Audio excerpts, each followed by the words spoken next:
Hello and welcome to another weekly episode of the Beer Fridge Podcast, your home of real beer, real breweries, real opinions. On this episode, we give you our top 10 Scottish breweries. 1, 2, 3, 4.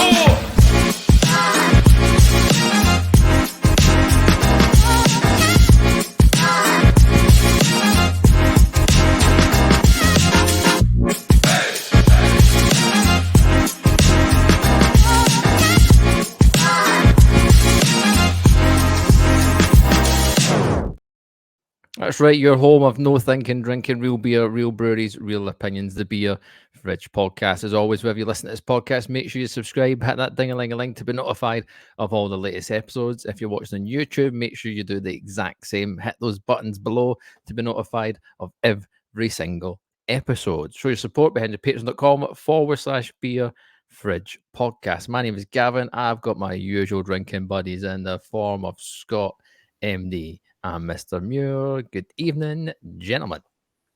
Good evening. Oh, hello. Good evening. On this episode, as I mentioned, we're going to go through a list of our top 10 Scottish breweries. This is a wing it. We've done about 10 minutes prep, and we've still struggling to find a list that's comprehensive. But we're going to go round. It's not just a whole group of us. It's going to be our individual lists, and we're going to have a conversation about it. Mark, you were talking about a tiered system, so we go tier 1 is obviously number 1, and then tier 2, 2 and 3, Pyramid. Yeah. Pyramid style, totally. 4, 5 and 6, and then all the rest. I felt like this would make it easier, but I felt like it made it harder. But, there's been a lot of scribbling and rubbing out and all the rest of it. That sounded Rubbing and rubbing? Yeah. So, I there's lots of struggled good because breweries. I rubbed one out just before we go on the podcast. So- Well, that took about a minute and a half for the tone to get lowered, Cal. Good effort. That's why his cheeks are lovely and rosy. Right, we will start off as we normally do, not rubbing one out, but going around the table to see what we're drinking to start things off. Cal, what you got, mate? Well- Kill yourself down. Aye, well, this isn't really cooling me down too much. Going by what Mark said last week, I'm having one drink for this podcast. Oh. So we're taking it nice and easy. And I've opened a nice wee bottle of Straffa Hendrick, Belgian quadruple, nice and light at 11%. So we're no fucking about. Let's be honest. This one's fucking unbelievable. It really is. It's got such a great body, slightly roasted and spicy on the nose. Look at the colour of that. That's just pure malt. There's nothing funky junky in there. Dark fruits, aniseed, treacle, nutty, phenomenal body, thick and creamy, and it's just absolutely flaming tremendous. Super duper. Flaming tremendous. I like that. Sounds good, mate. My Gilroy? 6-year-old's just walked in, so I decided not to swear in this instance. Doesn't stop you before. What you got, Gail? Well, I'm flabbergasted by that. Mhm. I'm having Fierce's Hometown Scottish Lager, gluten-free, vegan beer, 4.2%. Lovely and crispy. Head dissipates pretty quickly. Other than that, it's pretty clean, pretty crispy, pretty tasty. Pretty good. So that's part of their new core range of beers. I really quite enjoyed that, to be honest. In fact, I've enjoyed all the beers that they kindly sent of their new core range, even the non-alcoholic stuff. Was actually quite I've pleasant. tried any yet, but I'm looking forward It's to it. pleasant enough. You can tell that or if you didn't know, the guys from Mash Gang were brewing up there, and I'd be surprised if the guys at Fierce didn't take a couple of hints and tips and put them into their beers, which is why people do collabs and stuff like that. So yeah, they were decent. Every single one's really good. That was one of the standouts, and there was 2 other ones, the Fancy Juice and I can't remember the other, Fierce IPA. I think it was. Mhm. They were superb beers as well. Gilroy, MD, even. MD is on West is Best again. Kind of went on a bit of a. Mongo. Well, West, that is a good beer from West, but I'm talking about West Coast IPAs. Cheers, Carl. Right, okay. Nice plug there, Robin. So I posted the picture of the Stone IPA the other day, and Gil, it took me back to Vegas when we tried it on draft. It was phenomenal, like just bitter, piney, resinous. So basically, I've been on the mission to pick up as many West Coast IPAs as I can to try and find similar Scratch that itch. basically. So our good friend Ali at Barney's posted this a few weeks back, and it's Caldera, their West Coast IPA, 6.8%, and it's awesome. It is awesome. It's got a really lovely bitterness to it. It isn't overly piney, and I'm hoping that might come out when it's a bit warmer, but the bitterness is there. The maltiness is there. It's got a slight sweetness you would come to expect from a proper West Coast as well, just enough. There is a slight spiciness to this as well. Excuse me. And it just coats your tongue, keeps kind of coming back and back. It is wicked. Colour is badass. They've kind of, my glass isn't really doing it much justice with this particularly good glass, but it is awesome. And I am so glad, one, to have picked it up, and two, that I'm seeing far more people go hard on the West Coasts. And, 6.8%, it doesn't taste alcoholic at all. It's got a little bit of bite in terms of but that's the spiciness that's coming through and the bitterness kind of coating your tongue. It's awesome. Awesome. So Ali and Barney, good work. Sounds good. I am on Dare. Not had them in a minute. And I'm on the Steady Rolling Strata. So not Steady Rolling Man, it's Steady Rolling Strata at 5.2%. So same ABV level as your normal Steady Rolling Man. It's just obviously got a shit ton of Strata in it, funnily enough. So it's nice and juicy. You've got a citrus kind of zing to it. Hoppy enough and dank enough to make you know that it's a single hop kind of Strata style beer, but thoroughly enjoying it. Oh, I mean, you can't beat the fucking big beastie Dare cans at 500ml either, which are an extra tick on the box for me. So, yep, Steady Rolling Strata will definitely pick up another can later on the week because it's tasting absolutely fucking delicious. Delicious. Right, let's do this then. Top 10 breweries in Scotland as picked by us. We're doing it individually. We're not doing it as a collective. So we're going to disagree. If we're going to obviously I assume we're going to start at number 10. Ooh, interesting. Callum, I was thinking the other way. We start with the one. I start at the top of the list because I think, like we said before we were recording, I think getting to the bottom half of this list, I think it's going to be quite interesting. I think it's going to, depending on how everybody's list pan out, I think we're all probably going to have, I would say maybe 5 out of 10 each. I would suggest maybe 6 out of 10, which I think means the last ones I think might be where the convo comes in, basically. So I think. Do you want me to start? And I'll give you my 1, 2, 3, and then we can. Yeah, that's a good idea. Yep. 1, 2, 3. So after a couple of squiggling and wiggling, I've went 1 Overtone, 2 Fierce, 3 Stewart. Shit. It's interesting. So what's your criteria there then? Because it's obviously no purely based on quality beer. So a bit of everything, actually. Wash your mouth out with soap, sir.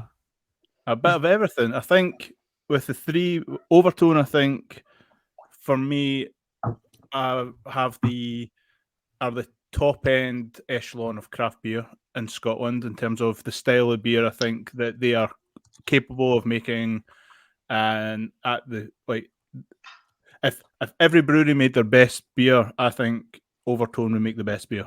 So that's kind of where I landed on that. The Fierce and Stewart, for me, at 2 and 3, came down to one, quality, but also volume in terms of the range of beer that you can get from both. And I'm not talking like Fierce's and Stewart's are supermarket stuff. I think is beyond average, below average, excuse me. But their best beers, the Late Chefs of the world, the Project 7 stuff of the world, I think are extremely quality. And as Scottish brands doing beer well, I think that's where I landed with my 1, 2, 3. So anyway, like that's where I loved everybody's reaction to that, like because everybody was kind of like, oh shit, damn, and everybody. So anyway, Cal, go. Let me hear your 1, 2, 3 then. So my 1, 2, 3 is Overtone at top. I just don't think there's anybody doing it better in Scotland. I would have Overtone nudging into the top 10 in the UK comfortably. I wouldn't say they were top 5 in the UK, but certainly top 10. Yeah. In the UK. Number 2, I've put Cromarty. I'm yet to have a bad beer from Cromarty, and they just go about their business so well, and there's no fuss, there's no pish, there's no gimmicks, there's no nonsense. Yeah. And I had one beer for Cromarty at the Big Swally the other weekend, and it was called Peabroch, and it was a 7% wee heavy, and it was just fucking insane. Such a good beer, and so they're my number 2, and 3 is Vault. Fair enough. Can I throw a huge spanner in just before you can get round there? Cromarty isn't on my top 10. There you go. Horses.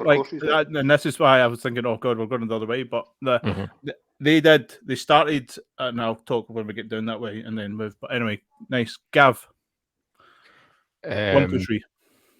My number 1 is not what people probably think it's going to be. So I've got number 1 Vault City, number 2 Overtone, and then number 3 Otherworld. Have you not put Overtone at the top because you've got a slight Casey post-nut clarity after last week's podcast? No, that you were having crisis after crisis on the podcast last week. Not at all. The thinking behind that is, I agree with everything you guys said about Overtone. For me, if you're just going with, if I'm just putting it down to pails, like they smash it with pails, they're fucking amazing. And I say that, and I had a stout the other night, and it was tasting quality.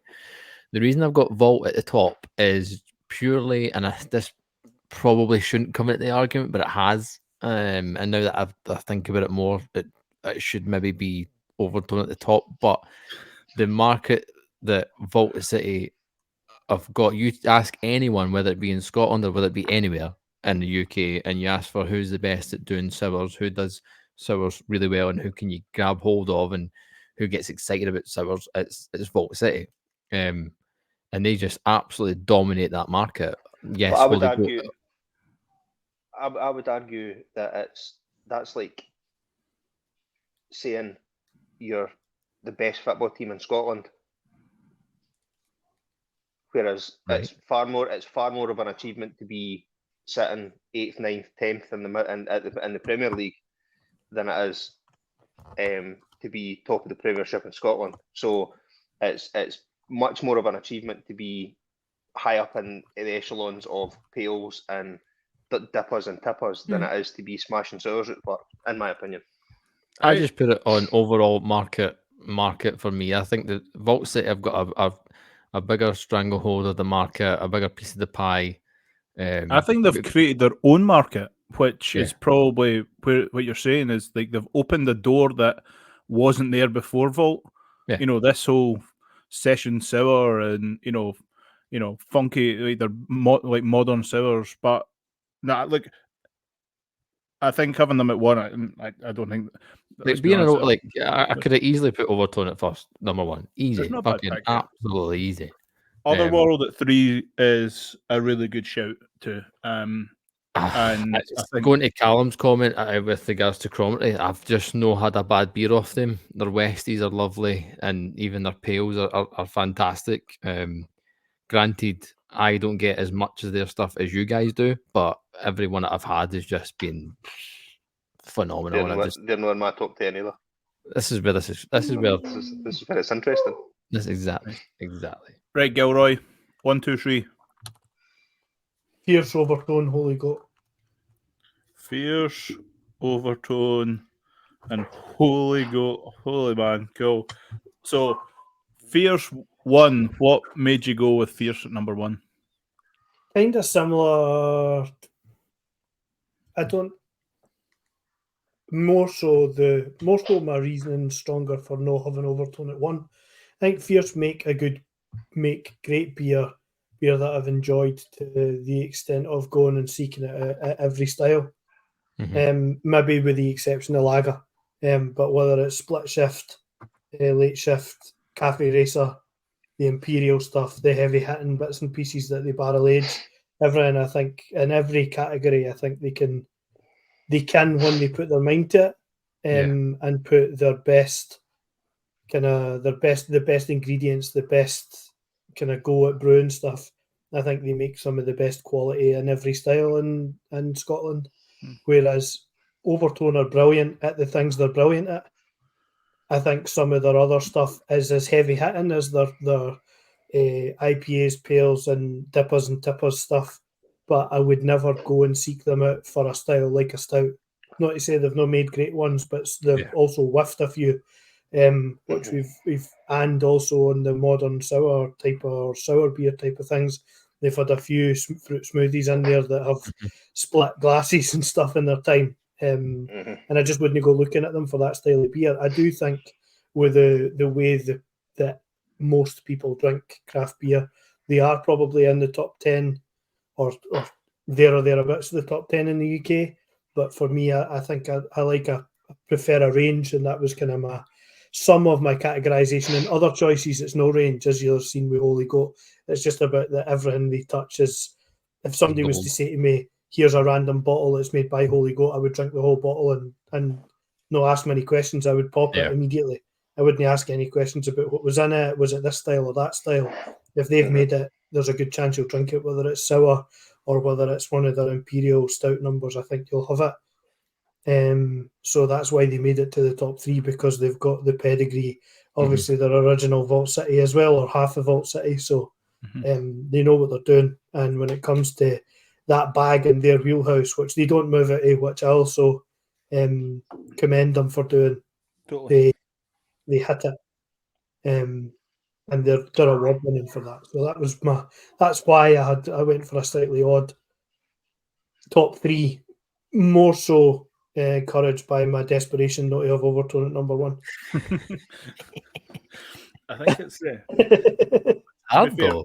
When there wasn't many parameters set before we went pyramid style 1, 2, 3 here. It was or 1 to 10, excuse me. But that was thinking wise, it was the whole point. It's like keep it open. Let's see. Everybody's got a different beer style and flavor kind of that they would tend to lean to as well, which makes it really interesting. So, and let's be honest. So we're kind of all over the place.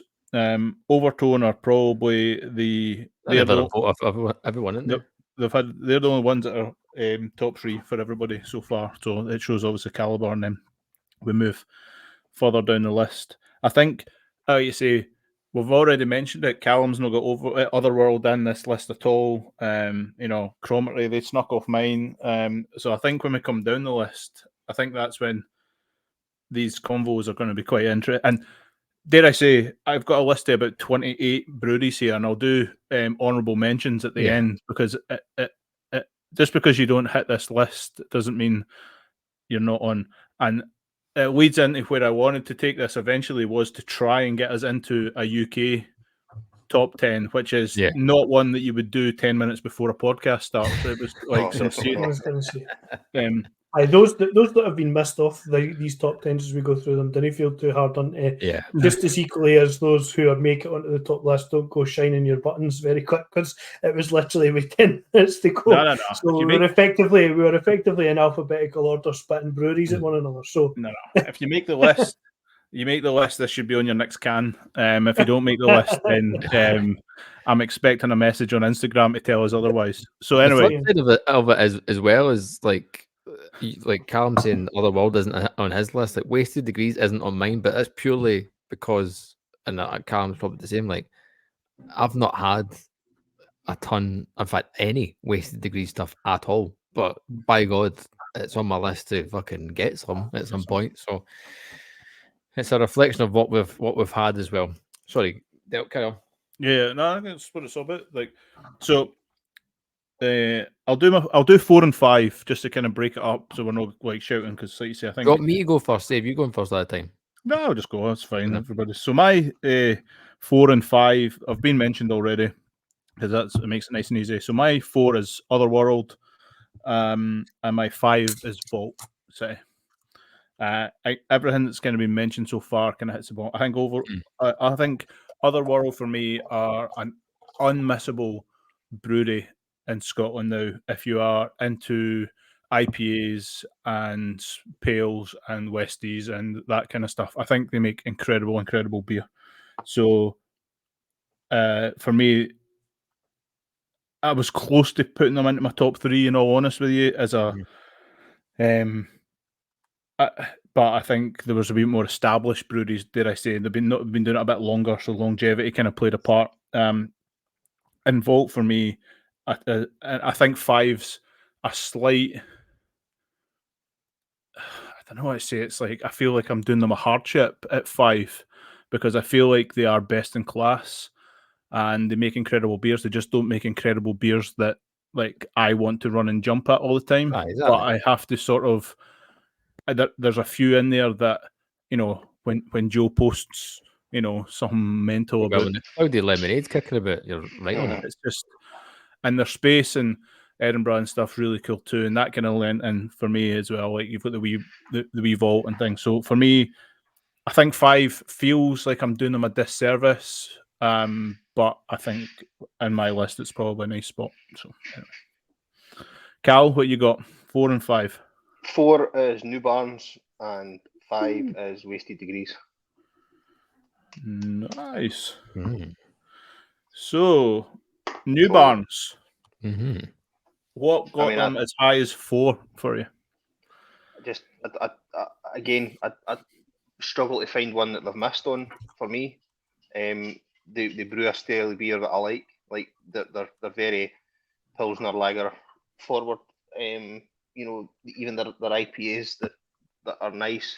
They're not, and again, they don't drift too far from their wheelhouse. For me, they don't. But having said that, I had their autumn beer last year, which was just insane. That sort of brown ale effort, which was just tremendous. And yeah, I just think they're a brewery that if I see pouring, I'm definitely going to be getting a. Well, you know, if it's pintable, I'll get a pint. But and Wasted Degrees again, it's goes back to what Miguel was saying about variety. Like I got that box at the tail end of last year from Wasted Degrees, and loads and loads of different styles of beer. You know, from rye to lager to stout to, you know, IPA, and every single one of them was hitting it. So yeah, they're definitely up there for me. Honestly, I think 2 good shouts. I'll move on, but I've got to see what everybody else is. Gav, what you got? 4 and 5. I did have New Barns at 4, but scrubbed them out. And I've now gone with at 4 Fierce and at 5 Stuart.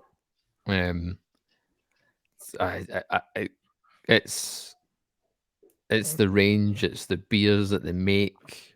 Both breweries hit it when, like, again, you have to take both breweries take the supermarket beer hat off a little bit. because some of the supermarket stuff messes. But if you just go from what they produce, with whether it be Project 7 and out with, in Fierce side, out with the supermarket stuff, which, in saying that, their core stuff is actually really decent, in fairness. They make just really good beers that are really drinkable, that are really approachable, and they know what they're fucking doing, and they've been doing it for a fucking long time, which again has to be a parameter to where we put these breweries on the list. And I could easily have put Fierce at 3. Same with Stuart. I could either put them at 3 as with regards to longevity, but I think because of that and how long they've been kicking about making fucking good beers. I mean, fuck. How many times if we go to Edinburgh, one of the first places we think of as soon as we get off the train is, right, let's go to Fierce. It's just the venues, the beer, they make good shit. Same with Stuart, make good shit. 4 and 5, Fierce and Stuart. Good point. I think we've said quite a bit on them. Gilroy. Stuart Cromarty. Stuart and Cromarty. Nice. Man overboard. Cromarty top 5 twice. Yes. Cromarty, Whiteout, Man Overboard. They're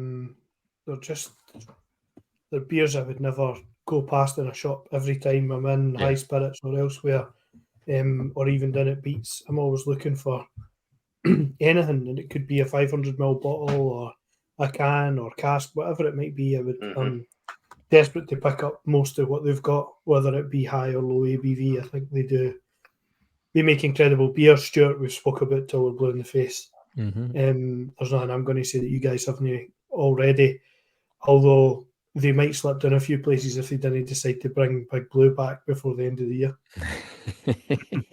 I've laid the gauntlet down.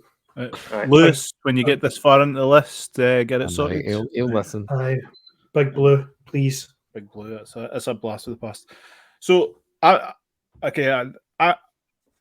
don't have New Barns on my list, and they were in and out this list about 3 times in different spots, and that's because you've got a sour taste in your mouth for your last couple of, Well, that's maybe where it is for me, and I feel like when Callum said they've no miss for him, and I was like, I feel like they've missed a lot recently for me, but I've drank quite a lot. Maybe just had more. You've had more of them than I have. But... I've definitely drank quite a lot, especially of late. I would say in recent times, in the last 6 months or so, there's been a few that you've kind of said, and it has affected my decision making. I mean, if I'm in Leith, I'm going to go to the tap room and have one because I know it's going to taste brilliant. I'm going to have the pale ale. That pale ale covers a multitude of sins.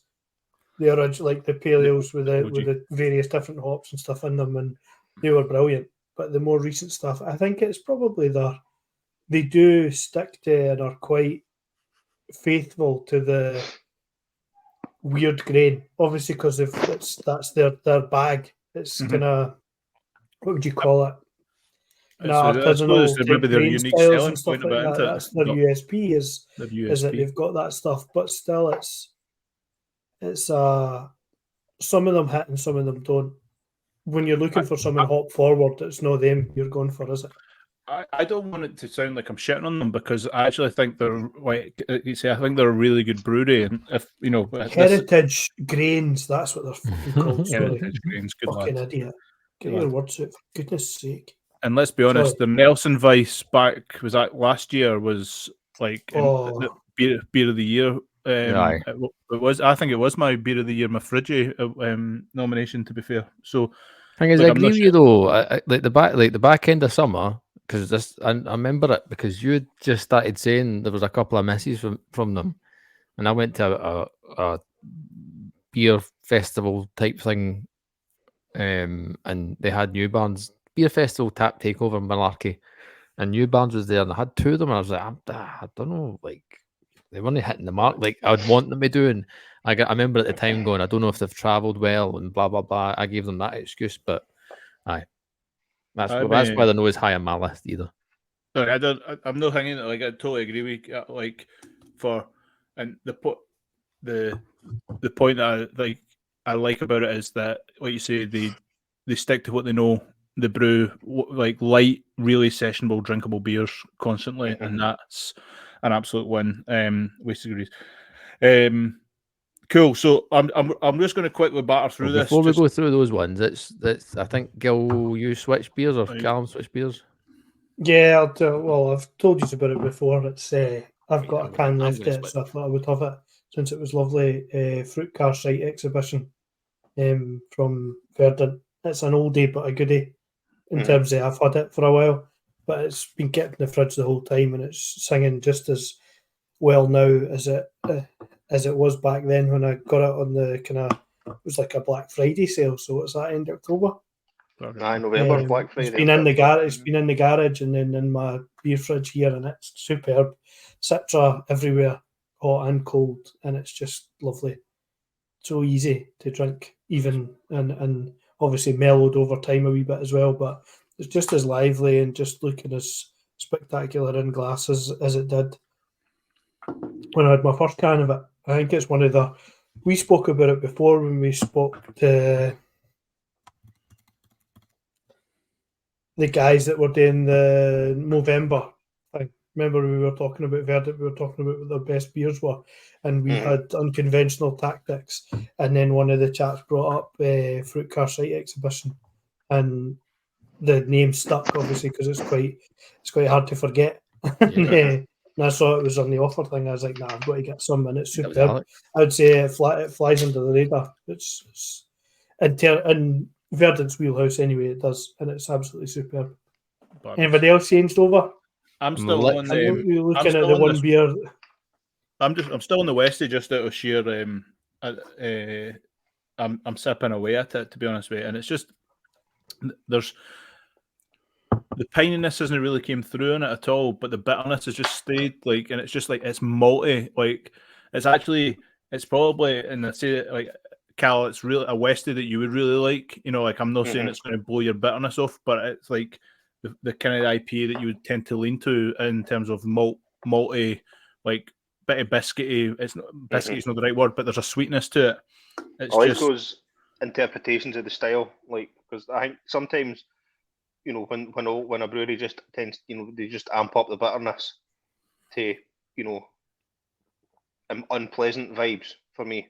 You know, it's no pleasant to drink. No. I can appreciate the different flavour profiles and stuff like that you can get for a West Coast, but I like the malt forward ones. It's not as like sweet isn't the right word, but like the Stone IPA that I had during the week or the weekend or whenever it was like bitter, but like had that Jolly Rancher, like I'm sitting in an American bar vibe, you know, like like I don't want to say like medicine-y because it's not the right thing, but it just stuck to your teeth and everything. You were just like, holy fuck, it's just badass. This doesn't have that, but it has like a really nice, like full-bodied flavor to it. But the bitterness is and the kind of the base of the beers just lingering the whole time. It's like a digestive biscuit sweetness as opposed to you know, sugary sweetness. Again, it's like that aye, you know, shortbread biscuit type vibe. The buttery biscuit base. Yeah, the buttery biscuit base. It's quality, honestly. It's not as bitter as it's not as bitter as I would like, if you know what I mean. But that's like what I mean is it's a very commercial West Coast. It's not a like the Stone. The other day, I was like, "Holy fuck, this is bitter!" Like I'm thinking, this is mental. But anyway, worth picking up. Definitely, Barney's. The new beers look wicked. Can I just go, Gav? Sorry, I realised you. It's a beer I had before at the start of March. West Coast beer from these three hills, excuse me, who we've had in the podcast, Coordinates. I wrote a review on it on our Instagram page, so make sure if you haven't already, go over Instagram and check it out. The packaging on this is fucking perfect. You put the coordinates into Google Maps, yeah? Yeah, it's just the brewery. Oh, at this point. Disappointing. So the packaging is quoted here. None of this mountain IPA light bitter stuff masquerading as a Westie. We brewed a proper West Coast orange in colour with Citra, Chinook, Azacca hops, providing piney bitterness, grapefruit, citrus aromas, and a blast from the past that will make you dream of a good old days back in the early 2000s. Sounds bro. It's magic tree in a can. It's piney. It's pithy. Kind of grapefruit. It's a lovely bit of sweetness as well. It's a proper Westie. Let's just gloss over the fact that they're describing the good old days as the early 2000s. That's fucking depressing. I know. I don't know. Of West Coast IPAs, to be fair, let's be honest. No. So if you get a chance to get Three Hills Brewing Coordinates West Coast IPA, go and grab it. It's the only thing I will say is, so this is now over. I think it's, when is it? Must be in can now for about 6 or 7 weeks. No, even longer actually. Now that I think about it, and it's not as, the bite of the bitterness isn't quite there what it was initially, but still a better West Coast than half the fucking shit you can get in the market. I love that they're becoming far more apparent. Like, people are putting their back into them, and it's not just West Pales, because that's a bullshit style. Let's be honest, that's a half-arsed. The Mountain IPA, that's a half-arsed attempt at it, or that's a fuck up, like we've always said, isn't it? We've made a mistake. Let's slap a label on it. And we can still. You've either made a tropical West Coast, or you've made a bitter New England, and you just want to call it a Mountain IPA and sell it. The daft thing is, though, if they just said IPA, you'd be like, right, fine. Bingo. Exactly. Why Bingo. stick a label on it? Just IPA. These are the hops. This is what it tastes like. Do you like it? Do you not like it? You go, correct. Right, okay. No worries. If it sells well, we'll make it again. If it doesn't sell well, we'll not make it again. I will bin it. Cool. I couldn't agree more. Right, I'm just going to do a quick overview, recap of the 1 to 5 for everybody, just so it keeps it nice and straightforward. So, my 1 to 5 is Overtone, Fierce, Stuart, Otherworld, Vault, Cal's, Overtone, Cromarty, Vault City, New Barns, Wasted Degrees, Gav, Vault, Overtone, Otherworld, Fierce, and Stuart. Gilroy is Fierce, Overtone, Holy Goat, Stuart, and Cromarty. Did I get that right? Yep. Get it. Yar. Get in. So you're 6 and 7, Mark. Go for it. 6 and 7. So this has got 6 has got 3 lines scored through it, and 7's got 2 lines scored through it. So only 3. I've got 5 lines. So after we walk through postcodes, I've got Tempest in at number 6, and I have Campervan in at number 7. Ooh. So quick reasoning behind. I think Tempest for me, this is on 2 things. It's one, a bit of longevity, but I think for me they have one of the best core beers available on supermarkets and on draft.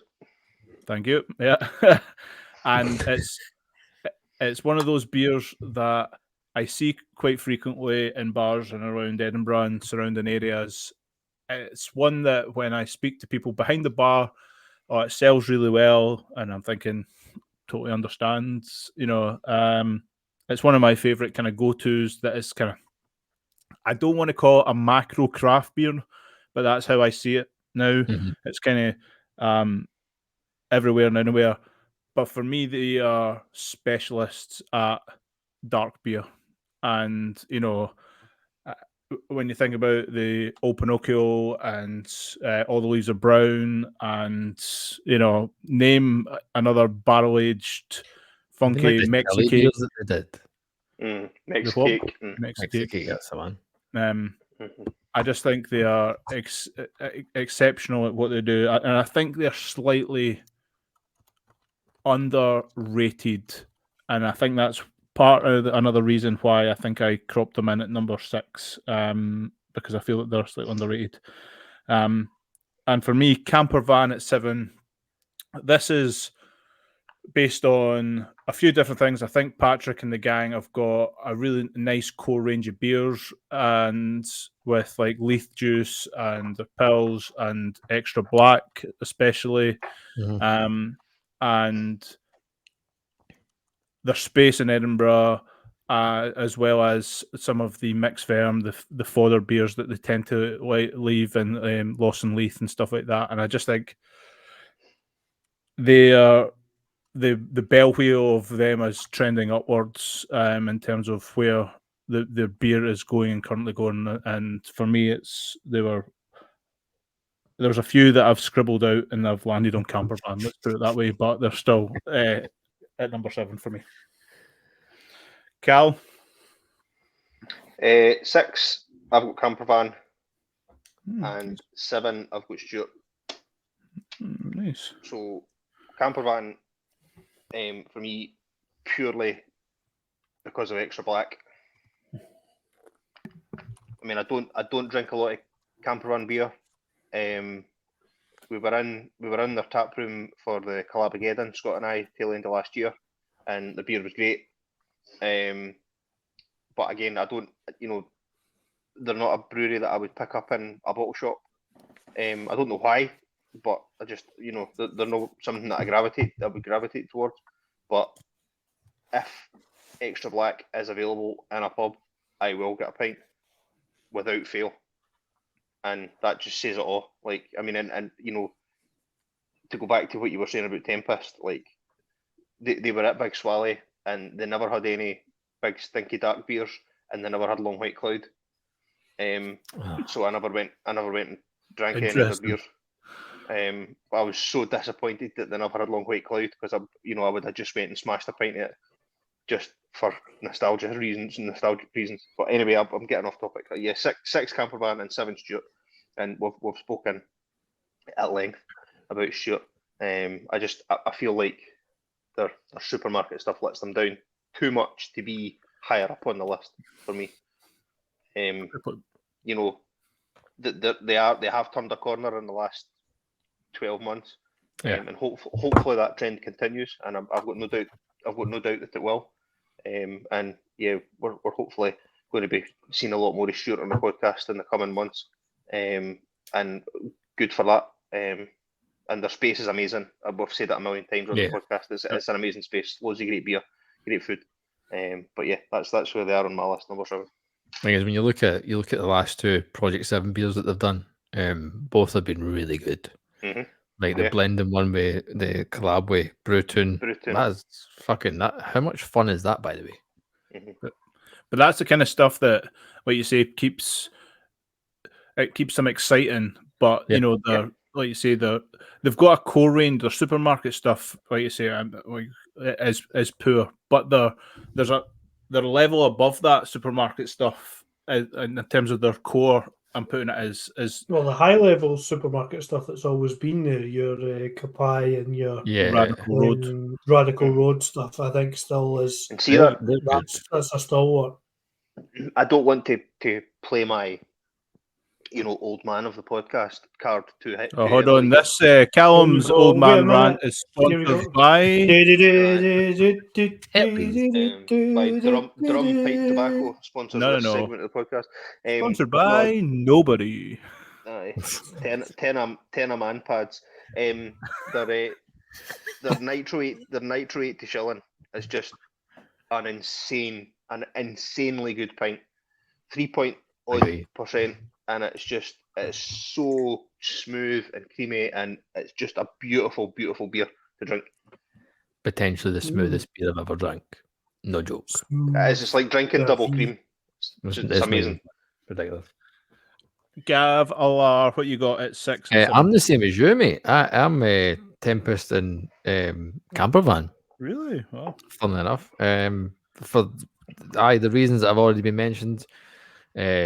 Long White Cloud, I mean, fuck me, and all the other kind of adventurous stuff. I mean, usually when we go to beer festivals and stuff, and Tempest are there, you beeline towards them, because they're always going to have something mental that you're lucky if they've got a beer under 7%. And I look forward to see them this festival season, see what they're getting up their sleeve, got up their sleeve, and also looking forward to having them back on the podcast as well, because it's been a long time since we had them on, and there's been a couple of changes, and they're still, but with those changes, they're still making fucking really good beer. And then Camper Van, you guys have already said it. I mean, fuck, they just make really good fucking beer. Yeah. And they're, like you say, for me, Camper Van, I think they've got an real opportunity to move up the list with their extra space and stuff like that as well. So I was, the way I kind of pitched it was thinking, I feel like it's probably a safe spot for them in general. It might be anyway. So, Gilroy, what you got? Tempest and Wasted Degrees. Oh, it is. I think Tempest, for all the reasons we'd said, their dark beer stuff is unbelievable. Wasted Degrees, we tried at the Big Swally most recently. Obviously, the Après Ski is different class. Their lager is very good. Did we speak about that on the podcast? I don't think we did. No. The beer's called Après Ski, but that's the name of the yeast, and it's like a Swiss. I think it's like a Swiss yeast or something like that you used. This beer, very good, absolutely tremendous. 4.1%, and you could drink buckets of it. Right. It's just very good stuff. Their amber rye is brilliant. Work beer, like. Aye. Airspace IPA. I was telling the guy that was at the Big Swally about the big 700 the wine sized bottles, the American paleo that they used to be in the Drinkmonger and stuff like that. So they're just knocking it out of the park. Tempest, all the leaves are brown and stuff like that. So it was an easy 6 or 7. I'll probably come to some of the ones that you guys have mentioned in my last 3 choices, which, like you said, markets. That's when the real arguments begin. That's when you get to the why are they there? Why were they not there before? And how the fuck have they made it to the list? It was Jack, no Joe. That's just me. That's me being old. Joe Jackson. Decrepit. Jack Johnson. It was Jack. From Wasted Degrees. Some beard, if I remember correctly. Aye, indeed. Strong beard. Strong beard game. There was strength. There was strength. Strength and beard. Strength and they sell, by the way, I was just checking their shop earlier, and they sell sunglasses for $3.75. Okay. Winning. If we put Lockery, that's ambitious. No. The other one was $3.75. Well, that's to say, the Wasted Degrees, they're just setting up new shop in Pitlochry in terms of the brewery, aren't they? They're moving to Pitlochry now, so that'll make it even more accessible for, and be more tourist destination than. Quite annoying for my 2 birds with 1 stone. We'll have lunch at the Watermill, and I'll sneak a pint of cask when I'm in the chat. It'll actually have to be a destination, the brewery, which, oh well, what a shame. Oh well, I'm sure arms will be twisted, no problem. First world problem. Correct. So 8, 9, and 10.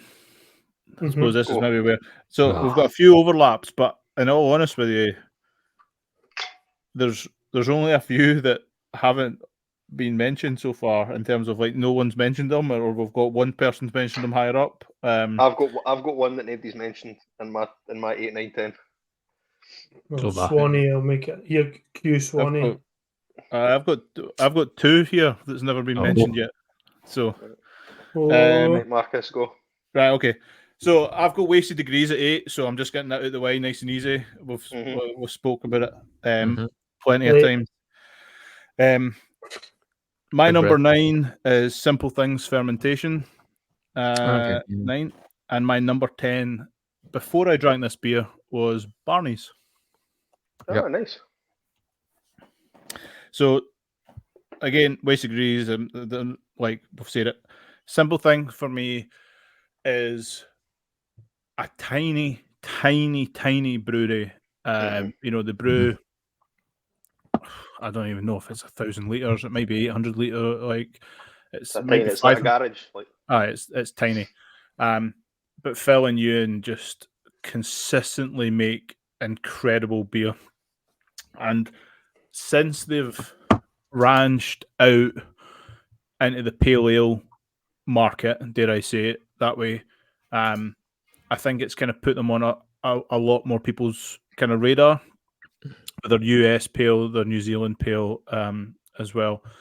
But for me, those beers are really good. The New Zealand pale is wicked. But they're not to sort of historical style beers and Belgian yeasted funk and Bohemian Pilsners, and they done this wicked cinnamon beer with one of the bakeries around the corner last year. It was just like it's quite inspired brewing, in all honesty with you, and I've got a lot of time for that, and I felt like getting this.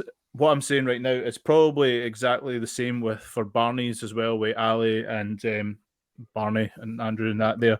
But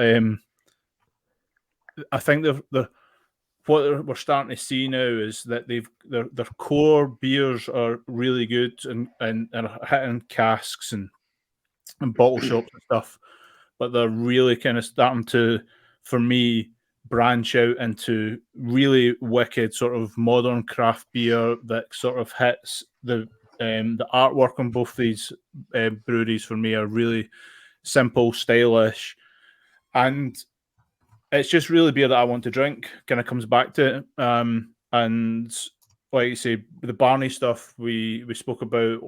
We've waxed lyrical about their barrel aged stuff. They had the red wine number last year. They had the white wine post mortem last year as well. And I just had that bottle.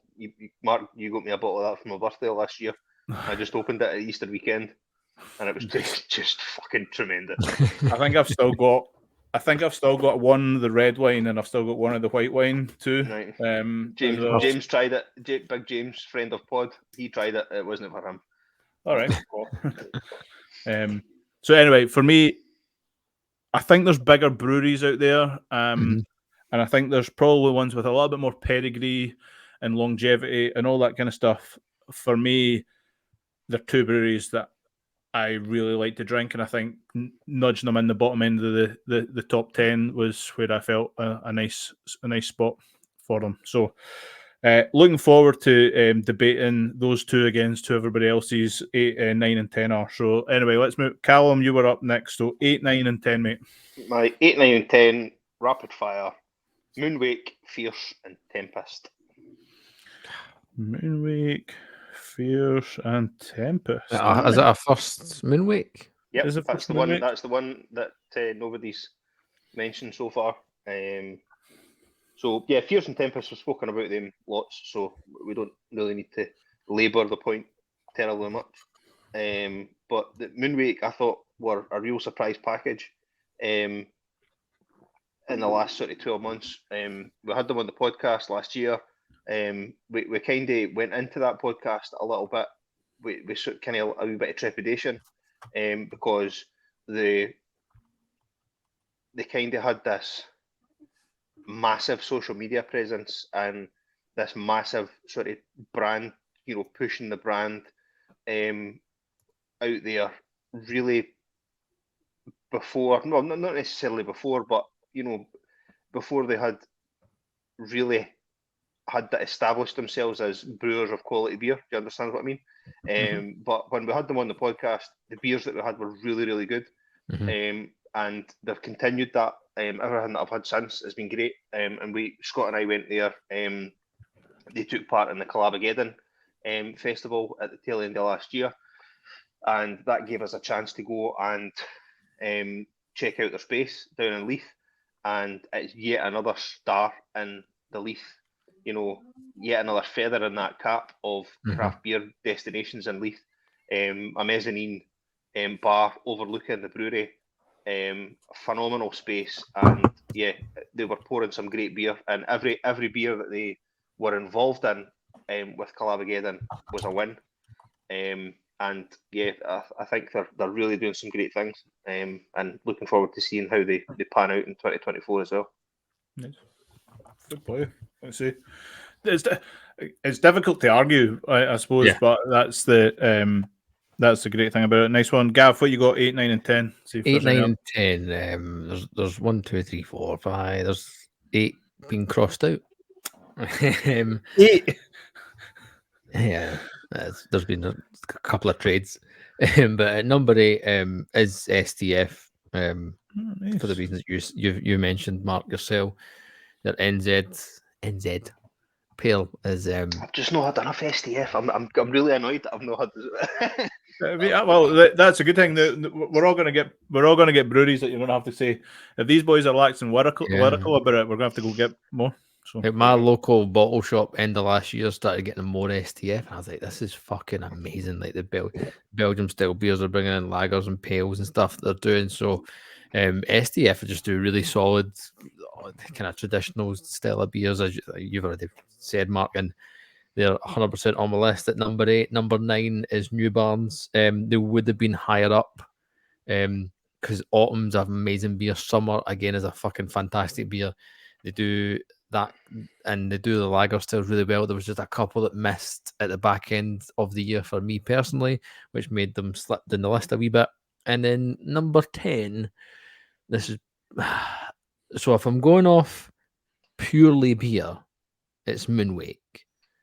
But the one I've went with, just for pure comedy gold, and they do make good beer, nonetheless, is Pilot. Fair enough. They make good beer, but for me, they have to be in this list purely because they are the fucking geniuses of social media and trolling the beer industry, and they need to be at least championed or spoken about at some point during this. They could be honourable mentions for other guys, but Vienna Lager's solid. They make solid beers. I just wish sometimes they weren't in 3 series. It's one that's not came up so far, and they say I think they've got a couple of. They've been scored out of my list. They've got a couple of Edinburgh stalwart beers, which drive me insane from a sales point of view. The fucking peach Melba taps are everywhere. They are, and it's a really good beer, and it's a testament to them. So fair enough. Their IPA, their unfiltered IPA, the guys at the Vienna ones as well. Pick up is good. It's a really good beer. So nice. As I say, we've not been mentioned so far. So good work, Gav. Right, Gilroy. Because 8, 9, and 10. 8, 9, and 10. Bring us to a climax. Ones you've all heard, there's no shocks or surprises in there. The surprise is the omission. So no Vault. Ooh. Barney's Camper Van Otherworld. Barney's Camper and Otherworld. I'm surprised. Yeah, I've not had any Otherworld beer. So there you are. That's Otherworld only make it to number 10. They only fell and they fell just as I thought about more because they were at 7 at one point, maybe their highest position. And you just kept falling because of that one bad beer I had. That orange thing, number. Honestly, it's tainted them. It's amazing how much. It's amazing how much a bad beer can taint your. Just one negative experience. One bad beer. And I keep seeing their cans, and I'm like the last 2 I think I've seen online. I thought, oh, that would be good. And then there's a bit of me going, I wonder. Right. But you can't hold that against it. Everybody's made a bad beer, and every single person at least once or twice that's brewed has had a bad can or 2. So true. I mean, but that one was like liquefied marmalade. It was an orange beer, mate, and it had orange peel in it. Like you can't really. It was full. It was the full Buno. You know what I mean? It was oranges all over, and I'd rather have it spread on a crumpet as having to drink it in my beer. So yeah, but Barney's have been. I think they're probably, in terms of a shining light of late, and I know we're big Ali Mather's apologists, so that is said with a certain amount of bias. But they're just, I mean, some of the stuff's incredible of late. You talk about turning a corner, like I can remember. 100%. I can remember on this podcast, not in the not too distant past, you know, talking about the bi-monthly Aldi Beer Festival and the obligatory Barney's offering being in there, and it was always the marshmallow stout, wasn't it? Exactly, you know, and or the volcano. Saying, and volcano's a great beer. You know, Barn get just they're a Stop brewery doing to it avoid all the time, you know? with the same beers, and then you get then you come out with what old days will just chuck some really good, amazing stuff into Pinot Noir barrels. All right, aye. Like, well, that was the right. moment. That was the moment where everything changed for me, and I've had a few Barney's beers since that moment in Manchester last year. Was trying that beer, and you know, if Ali hadn't been there, I don't know that I would have went over and you know, got involved, and that beer was just a total game changer for Barney's for me. So it's interesting. I mean, meeting Barney in the flesh definitely made in the afternoon definitely made a bit big cuddles for the purple dinosaur. But it's interesting. You talk about how a bad beer can have that everlasting, you know, that bad aftertaste in your mouth for every time that you look at a particular brewery. But it's amazing how an amazing beer can change your whole viewpoint on a brewery as well. That's it. All it takes is the one beer, isn't it? It's so, Gilroy, I suppose the question I've got to come back to you with is why did Vault not hit your list? Because you've got Holy Goat in it. We've got Holy Goat up there. Holy Goat in the top three. No, because I just think that Vault City are. You said earlier they've carved their own niche. I think they've carved their own niche in terms of a product. I don't know if I would necessarily put it in the category of beer. I think it's I know that I'm saying it's not a Bacardi Breezer by any stretch of the imagination either. I just think it's a modern sour beer isn't something that I'm going to go after. I think the steps that the jaunts they've made every now and again into the beer world, such as the big coconut stout, that stuff we tried, and the what was it? I call it the squig, but it's the squirrel. Was unbelievable, and that is a beer. I don't know. If I'm going into a bottle shop, that 10 in order as the ones I'm going to. I'm not going to pick up what they've got in a bottle shop. I am going to pick up their uber rare, super rare releases because I think that's what they're really good at. The sour IPA was unbelievable. The hard lemonade stuff was different class, and I'm 100% the super duper dark beers. Scott. I'm 100% in your camp that if I'm in a bar, I'm totally buying them on tap. And I love them. I've visited the Wee Vault twice, and I've enjoyed all the beers I've had in there, and I've enjoyed that. By the way, one thing I would say for them that might see them sneak back up in there if Camper Van didn't watch what they're doing with their new space is the guest stuff they command's unbelievable. They like a few Yankee Doodlers in the guest lineup, and that's well worth having when you visit there. That's they bring the big boys, rightly so, and they make really good stuff. I'm not going to go into a bottle shop or into a tap room necessarily and think I must try the new Vault City, like I did when they first arrived on the scene, and like when they did everything in the fancy bottles, and you could go for a wild. The amped up crazy stuff all the time, but would I have a beer festival without Vault there to try something mental? No. I don't think a beer festival in Scotland's not a beer festival without them being there. So if it's top 10 Scottish breweries that attend beer festivals, they're in there and they're up there. I pitched it at kind of what would I go into if I'm going into a bottle shop and I'm scanning shelves, what am I going for Scottish wise? In order. And they're my only. I actually 100% agree with you, and I put them at 1. But when you say that, and this is where I went at a different angle. When you say that, Scott, about when you go into a bottle shop and what do you pick up? I didn't come in with that mindset with my list, but if I think of it that way, I'm 9 times out of 10, I'm not picking up Vault, which Depends if I'm looking if for a beer for I Jade. redo my list, then I maybe they'll still be in the list. They're just maybe not be one. But that's palate now. Like if that's the case, that your palate changes seasonally. And we've talked about this plenty of times. Oh, asked me again in July. Yeah, well, that's what Well, that's also new burn season as well. Like July, August, September into October. That's their pinnacle harvest time, right? Because we've spoken about with our heritage grain. Remember that? Is that's their time of the year. Crispy lagers in the summertime when the sun's at its peak, and then as it starts to go, you get into the kind of their pale ale type stuff, and then there are more traditional beers for there, and you get the weird grains and stuff coming in, which is their bag. But Vault City for Joe and their wild stuff. I wouldn't see them at a brewery, a beer festival list for love nor money. You would need to do some serious battling for them not to be in there. But for me as a drinker for a bottle shop, I'm not going to go in and go hunting for the newest Vault City thing.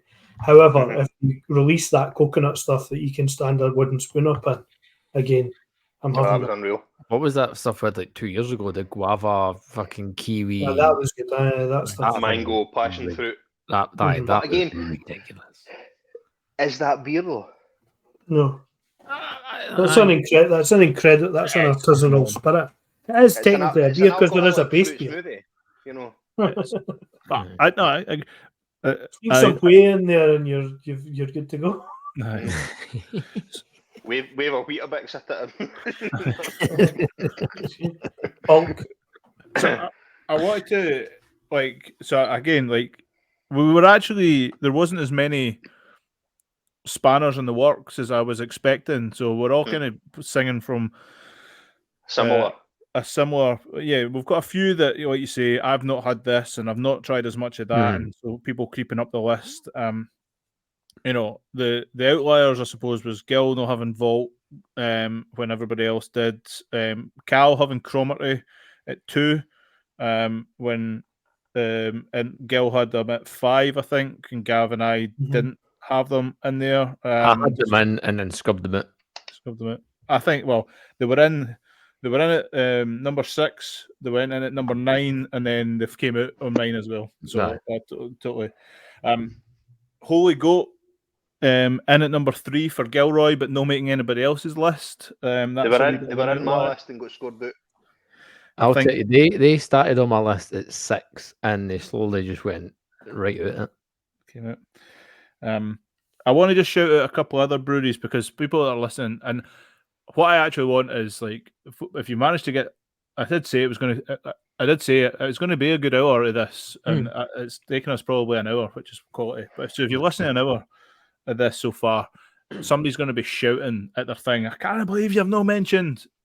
I want you to send in if you're on Discord or on Instagram, you can send your top 10 in, so we can slag you for it afterwards. There's a few breweries here. You see, I made a big list and I shouted them out before we kind of got going as well. So I wanted to kind of shout out the honourable mentions that I've kind of got down here. And you have Dogfalls in that list. Oh, Dogfalls too. Right, okay. Dogfalls is on the list now. Dogfalls are Enriston House SIBA Brewery of the Year winner. Dogfalls. Yep. Tremendous beer. So down here, I'm trying to think. I'm coming down the list. Simple things. I did write down Brewdog. So as a and that's maybe a different conversation for a different day. Williams Western on your list. Western on here, honourable mention. Totally. There you go. Well, if you're wanting traditionally good lager, then there's no better place in the country to look for. There's no better place. I'm saying Williams Bros. I had on here as they're always going to be my gateway brewery. Aye.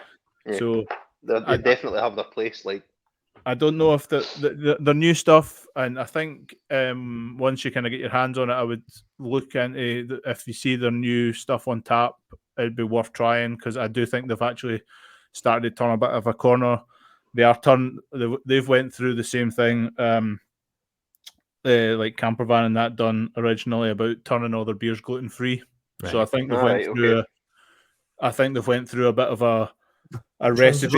What was it before? Like, was it Red Tiger or something? There was a red. The one. There is a tiger. I don't think it's called Red Tiger, but I saw it, by the way. You know what looks Sapien, good? is it? No, is that not called Sapien? There's Sapien. There's Totem Pole. The one that I saw in can, which I think is the first time I've seen it in can, but it's new, kind of updated version of the logo. Perfect Storm looks good in cans. That's a blast for the past. Just from a can art perspective, I thought that's quite striking. Amongst the Aldi drops as well. Like, Joker on cask is honestly one of the best cask beers you can get. It's not the same in keg, but cask I would definitely go back for. I had two Glasgow based in here, just to shout, with Apocal and Upfront.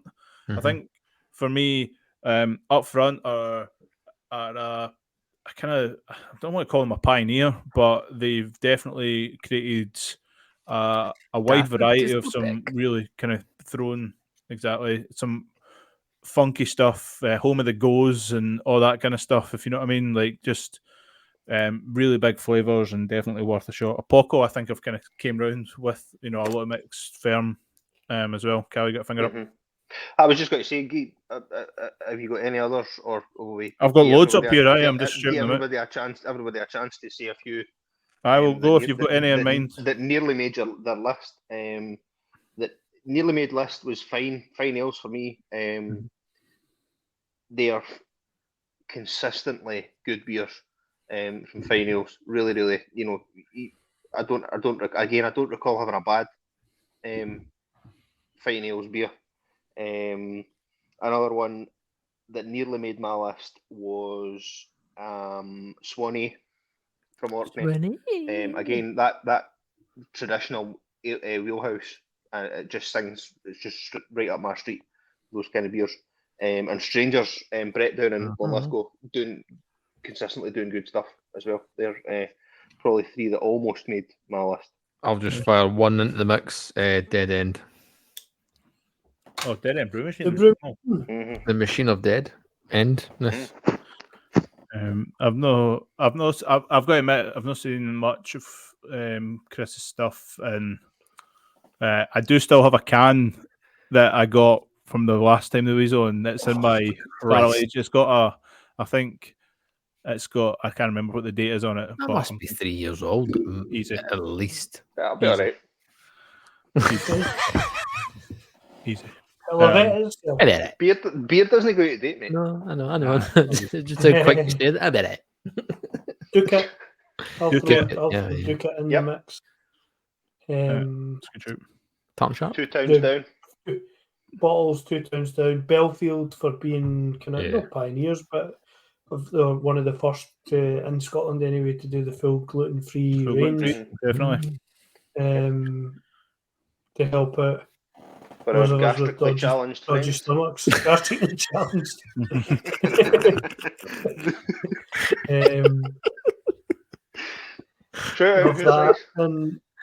And then local favourite, just purely because they're West Lothian, I would toss in Strangers into there.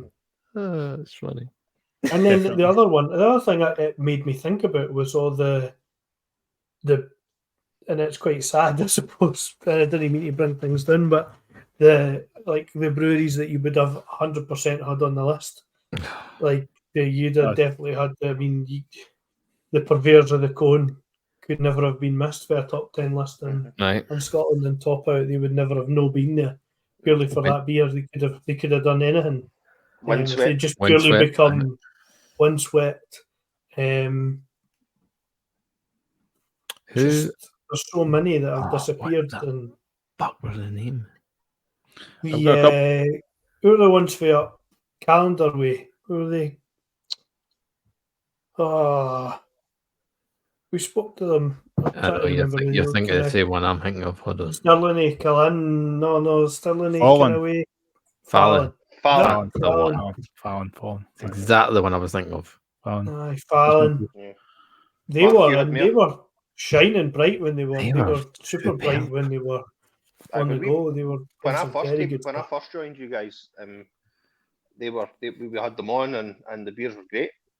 They were at the Craft Beer and Food Truck Festival. We were at that. What was it? The big was it Big Caramel Dog Chew or whatever it was called? Aye, that's the one. Aye, big raspberry dog chew. Fucking what a beer! Tremendous beers. I've got a Very couple good. other ones I'm just going to quickly shout out because, like you say, we're shouting at everybody and their It's dog just- here. Mm. And everybody and their dog and their dog toy. Loch Lomond, No Tours on Oh, yes. Saturdays. Fuck. Oh, What no tours? tours and Oh, Saturdays. how have we goodness done that? me. How have we done that? We've went Another an hour great into Because it he's- next he's week. still- Like, I mean, I know they get a lot Listen, of shade. they still punt. There's one beer needing its name changed. It's Zoom time. What the Zoom. Aye. Aye. Cracking beer, but change the name. fuck? Aye, change it. mate. They're up there. Zoom this. 71 Brewing. I know they've just done their revamp as well. So again, One. for me, they're a bit of a hit or a miss. They've got their supermarket stuff's really poor, but the stuff that you can buy and is like direct from them is pretty good. You mentioned Two Towns, Cold Town. I need to shout out because they're they have like massively turned a corner for me in terms of actually making some like Very I'm good going to say beer. above average beer. Mhm. Gav, hands in the air. News. Hands in the air that just don't care. The inaugural Grassmarket Craft Beer Festival will be taking Yes. place on the 11th of May. You're going to have Cold Town, Barney's, Campervan, Moonwake, 71, Ducat, Holy Goat, New Barns, Stewart, Two Times Down. Yes, Yeah, yes, nice. yes. And how about yes? That Very doesn't good. sound too shabby. They're trying them first during talking about COVID and Zoom time. The first time I had a Cold Town House beer was a raspberry. I'm sure it was like a sour or a raspberry wheat beer or something like that in can. When they shut down the runways or some of the runways at Edinburgh Airport to put drive-in movies on. I went and watched the drive-in movie and had Cold Town House there. Or the stuff that was in can then, and the stuff that I tried on the tank in the tap room, the beer quality's improved massively. Huge. They've just received I don't know what the award is, but for their Topic Thunder beer, their dark, like their stout, and I got a wee taste of it at festival, and it was honestly it was delicious. They're saying they've got a new brewer in as well. New brewer, the can art, they've just done a big revamp of everything. So like for me, they're not a top 10 Scottish brewery at this moment in time. However, if they continue the way they're going, they would like they're going to be pushing into that door if they can. If you're not a tourist, they're the place to visit in the Grassmarket. Aye. I would say 100%. If you want quality beer, quality product in the Grassmarket, go there. There's obviously some places that have got some good guest casks and stuff like that on. The Last Drop was obviously, and then if you're touristy, they're going to be up there. But if you're looking for quality beer in that area before you go up onto any of the main streets or whatever, I would dive into Cold Town House for a pint. If you can manage to bag yourself a space up on the roof garden, you'll have a great view and a great pint. But just go in for the tanks on their own. Definitely go in and get 2/3 of something on your way by. The only other ones I've got in here that haven't come up so far is Black Isle. Yes. Again, they were on my list and dipped. Only because the only one I could think of that I would have all the time is the blonde, which is saying something because that's a stalwart. That's an absolutely incredible. If you can get a 4-pack of that anywhere, get it. Couldn't agree. That was what I've wrote next to them on me. I was like, they're really like 1-2 beers, like main, like are the go-to. I scribbled down St Andrews again. Somebody mentioned them, but for me, I think the last time I was up there, the only beer that's worth going in for is Yippee. Other than that, Yippee! Other than that, it was quite poor. And then obviously I scribbled West down because, well, lager and all the rest of it. But other than that, it's always Bellhaven. Tenants. Tenants and Gun. Tenants. Tenants. Oh, sorry. Surprised nobody. Did anybody? I'm surprised nobody had. What are they called? Who's the folk that make the beer paste lager? Trigate. Trigate. Trigate. But they're Tenants as well. Orkney as well. No. No, I'm not going down that road today. Oh, That's me. Anyway, I think overall, I think the easiest way for me to look at this is there is an abundance of really good breweries in Scotland, and I knew the Scottish one would be an easier task for a late doors. We'll talk about it. I do want to do a UK version of this, which I think is there's going to be a bit of work involved because narrowing. Well, what did I shout out there? Probably close to 40 breweries. I think 40 across the UK is going to be a real it's hard enough as doing the fridges every year, but narrowing it down to 10 and bracket it, I think will be tough. But again, that's we'll give it a go. Future episodes, but there we go. We will indeed give it a bash. That was a lot of fun. If you've enjoyed that and you're not subscribed to the podcast, make sure you do so. Hit that ding-a-ling-a-ling, be notified of all the latest episodes. If you're a Bruiser member, or even if you're not, go to bruiser.beer. Get yourself signed up and grab yourself some box. What you can also do is hit one of the tabs on the side. You can hit the community tab and check out the review of and blog post from ourselves of the latest Overtone Mighty Box. So we did a little blog for the guys from Bruiser. Cereal, Gavin. Pardon? Sounds a bit like cereal. The Mighty Box. The Mighty Overtone Mighty Box. It was with ice cold milk. With ice cold milk. Tony the Tiger. The editor of that blog post, by the way, is absolutely phenomenal. I'll just put that out there. Thanks very much. Editor was a bit fucking late. Editor of the editor. Scott, spell check McMillan. No. It's like 3 days. 3 days past the post date. Miguel decides to edit it. Cheers, mate. Good work. Did you replace that? No, I didn't have time. It was too late. Posted about 3 days ago. Have them replace it because it's miles off. See if they can swap that. Thanks very much. Fucking hell. Just kick me in the balls, why don't you? Head to bruiser.beer and find out what nonsense I've written for the Bruiser guys. It's not accurate. I left your truth there. Of the Overtone Mighty Showcase box. If you're watching on YouTube, make sure to do the same. Like, follow, and share. Hit the subscribe, ding-a-ling-a-ling, all that jazz. You can show us official support, patreon.com/beer fridge podcast. From myself, Gavin, and the boys. Till next time, cheery bye. Toodaloo. 1, 2, 3, 4.